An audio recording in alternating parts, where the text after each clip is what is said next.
একদিন আগে একটা ভিডিও আপলোড করছিলাম, আপনারা এক একজনে এক এক কথা বলছেন, যে মনে হয়েছিল আপনারা কত বড় মাপের একজন শিক্ষক, যে আমার ভুল ধরছেন।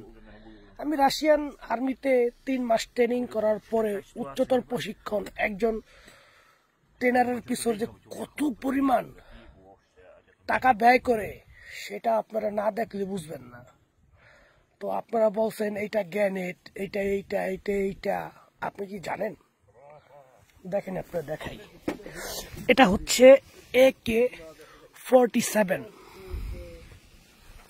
AK-47 এটার আমাদের কোনো প্রয়োজন পড়ে না। এটা থাকা মানে কি এক্সট্রা আরো ওজন, আর কিছু না। কিন্তু আমি যে আপনাদের এর আগে একটা বুলেট দেখাইছি, এই বুলেটটা এটার মধ্যে একটা থাকে, আর লগে আর কি 2-3টা থাকে, এগুলো আমার সে রাখে না, এটা একটা এক্সট্রা ভেজাল। কিন্তু এটা তখনই ব্যবহার করা হয় যখন দেখা যায় যে বুলেটের গুলি তো ছোট, কাজ করে না, ওইটা একটু মোটা, ওইটা গিয়া লাগলে সাথে সাথে মনে করেন যে বাস্ট হয়ে যায়।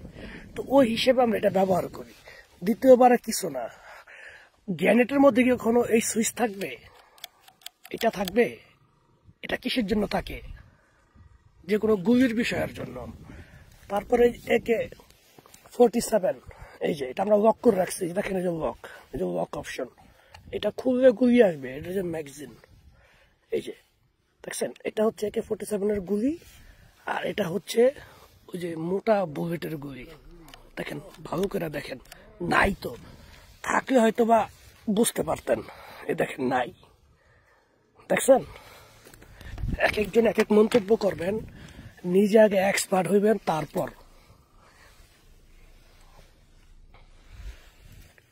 বুঝতে পারছেন? করতাম না, শুধু আপনাদের বোঝানোর জন্য আর কি করছি।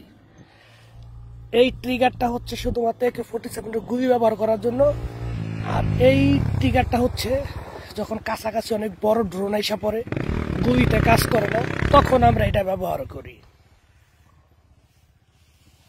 ঠিক আছে? তারপরও যদি আপনাদের মধ্যে কোনো বিভ্রান্তি থাকতেই পারে, মন্তব্য করেন, উত্তর দেওয়ার চেষ্টা করুন। ঠিক আছে?